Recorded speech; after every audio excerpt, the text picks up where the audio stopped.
ते 3-3.5 महिने शेतकऱ्यांच्या या अन्यायाविरुद्ध किंवा शेतकरी जो या संकटात सापडले त्याच्या विरुद्ध जे काय शेतकऱ्यांचं आंदोलन आंबा बागायतदार व्यापारी व बागायतदार संघ यांच्या वतीनं चालू आहे आणि या संघर्षात सर्वच पक्षीय लोक या ठिकाणी या जिल्हा अध्यक्षांनी किंवा विविध पक्षांनी या आंदोलनाला पाठिंबा दिला।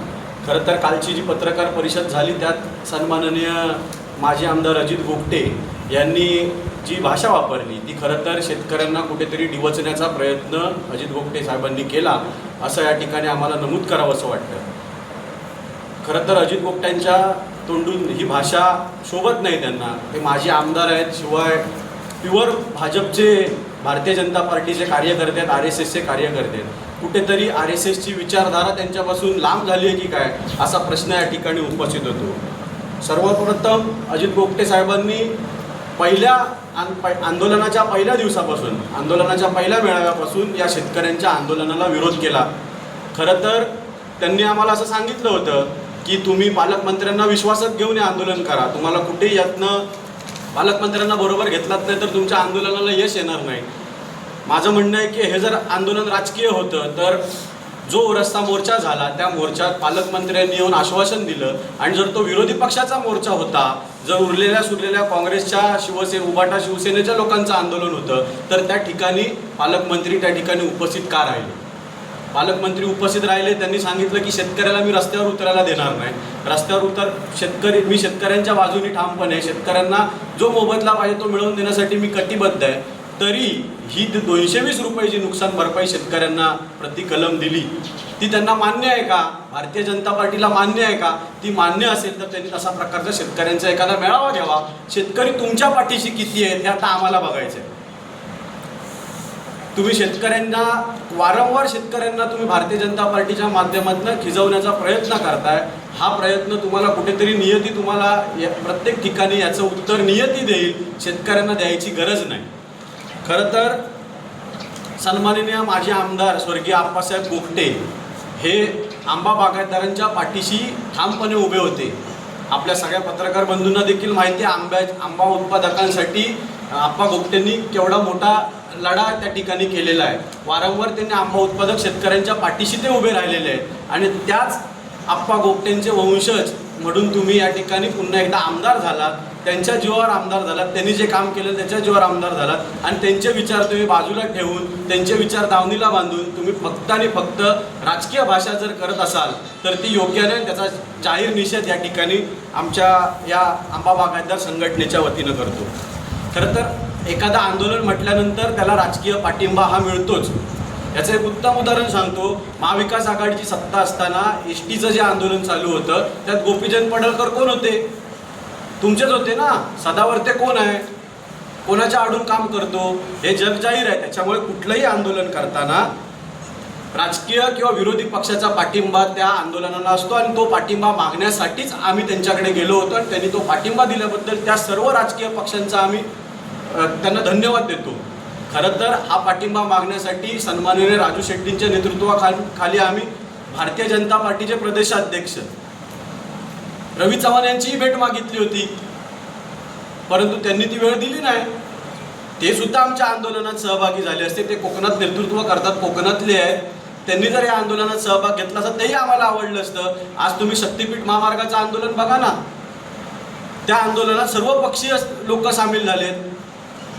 म्हणजे उगाचच फक्त एखाद्या आंदोलनाला बदनाम करायचं म्हणून जर तुम्ही त्याला राजकीय वळण देत असाल तर ते ठाम चुकीचं आहे आणि याचा आम्ही जाहीर निषेध करतो। शेतकरी या तुमच्या पत्रकार परिषदेच्या माध्यमातून मी शेतकऱ्यांना देखील आवाहन करतो की हे आंबा काजू उत्पादकांचं जे आंदोलन आहे हे इतिहासपूर्ण आंदोलन आपण या ठिकाणी केलेलं आहे।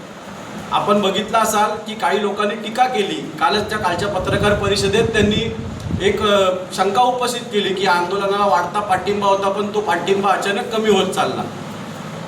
शेवटचा जो मेळावा राजू शेट्टींचा इथे झाला त्याला उपस्थिती कमी होती, त्याच्या मागे कारण हीच आहे की उरलेला सुरलेला जो आंबा शेतकऱ्यांकडे होता तो कुठेतरी ताब्यात घेऊन त्याच्यातनं काही जे आर्थिक उत्पन्न जे मिळणार आहे ते ताब्यात घेतलं पाहिजे, म्हणून त्या आंदोलनाला शेतकरी कमी उपस्थित राहिले। आणि मुंबईतल्या आंदोलनाला जर तुम्ही म्हणत असाल उपस्थिती नव्हती, पाठ फिरवली असती, तर तुम्ही तुमच्या मुख्यमंत्र्यांना आणि गृहमंत्र्यांना प्रश्न विचारा की तुम्ही वाशी टोल नाक्यापासून, ठाण्यापासून ते अगदी गिरगाव चौपाटीपर्यंत नाकाबंदी करून MH07 MH08च्या गाड्या बाजूला का काढत होतात? आझाद मैदानावर 1,500 ते 2,000 शेतकरी त्या ठिकाणी उपस्थित होते. हे जरी मीडियाला दाखवता आले नसतील तरी हे सत्य आहे आणि ह्याची प्रचिती तुम्हाला येणाऱ्या तुमच्या राजकीय वाटचालीमध्ये तुम्हाला दिसल्याशिवाय राहणार नाही. जसं आमच्या काकांनी सांगितलं, अध्यक्षांनी, सन्माननीय अध्यक्षांनी सांगितलं की तुम्ही जी पत्रकार परिषद घेतलात आणि त्यानंतर पत्रकार परिषद घेतल्यानंतर ज्या तुमच्या खालच्या कमेंट आहेत त्या एकदा लिहिलेला आहे तो. आणि हे आंदोलन आता इथेच थांबणार नाही आहे. तुम्ही किती, जेव्हा आम्ही सुरुवातीचं आंदोलन केलं, रास्ता रोको करायचं ठरवलं, जसं जसं आंदोलनाला उग्र स्थिती यायला लागली तेव्हा तुम्ही 700 लोकांना नोटिसा काढल्यात. अरे शेतकरी का आतंकवादी आहे का? जर तुम्ही एखाद्या आतंकवाद्यासारखी ट्रीटमेंट जर शेतकऱ्याला देत असाल तर ती ठाम चुकीची आहे.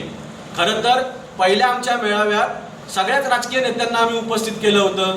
त्यात ज्या पत्रकार परिषद, संदीप साटम, तुम्ही ज्या पत्रकार परिषदेतून आम्हाला डिवचण्याचा प्रयत्न करताय त्या व्यासपीठावर तुम्ही देखील भाषण केलं, परंतु त्या व्यासपीठावर पण तुम्ही राजकीय भाषा करत असल्यामुळे शेतकऱ्यांनी तुम्हाला खाली बसवलं, हे विसरू नका.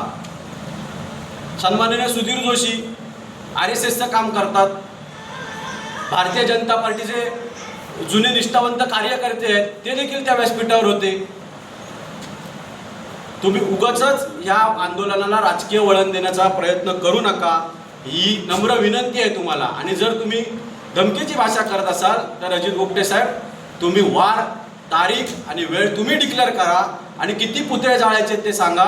सगळ्या शेतकऱ्यांसमोर आमने सामने आम्ही यायला तयार आहोत, ही धमकी वजा इशारा तुम्ही समजून घ्या. जे शेतकरी काल भारतीय जनता पार्टीच्या कार्यालयातनं, शेतकरी म्हणताच नाही त्यांना, कारण यांनी स्वतःच्या बागा दुसऱ्याला करारावर देऊन बसले आहेत, त्यांच्याकडनं लाखो रुपये घेतले आहेत, त्यांना शेतकऱ्यांची व्यथा काय समजणार? तुमच्यात हिंमत असेल तर त्या शेतकऱ्यांना पैसे परत द्या संघटनेच्या समोर. आपापल्या बागा तुम्ही लोकांच्या गळ्यात मारलाय, त्यांना काही उत्पन्न झालं नाही, त्याची एक तुम्ही बांधिलकी म्हणून ते पैसे परत करा, हिंमत असेल तुमच्यात तर. तुमच्या माध्यमातून शेतकरी बांधवांना विनंती करतो की यांच्या दडपशाहीला घाबरू नका. हे आंदोलन अजून आपल्याला तीव्र करायचं आहे. जोपर्यंत आपल्याला न्याय मिळत नाही तोपर्यंत ही रस्त्यावरची लढाई थांबवायची नाही. नाहीतर एक दिवस असा येईल की आपल्या मुलाबाळांना आणि पुढच्या पिढीला आंबा आणि काजू आम्हाला इतिहासाच्या पुस्तकात दाखवावा लागेल. खरं तर इथले राजकीय जे नेते आहेत किंवा सत्ताधारी पक्षातले नेते आहेत, यांनी काय फक्त गणपतीत ट्रेन सोडा, एसट्या सोडा, गाड्या सोडा एवढीच भूमिका आहे काय? सिंधुदुर्ग जिल्ह्यातील लोकांचा रोजगाराचा मोठा प्रश्न आहे, तो प्रश्न सोडवा ना. तुम्ही इथे आंबा बागायतदारांवर एवढं मोठं संकट असताना बाकीच्या गोष्टी करत बसल्यात. आता लोक दूधखोळी राहिली नाहीत. येणारी वेळ तुम्हाला निश्चित तुमची जागा दाखवल्याशिवाय राहणार नाही.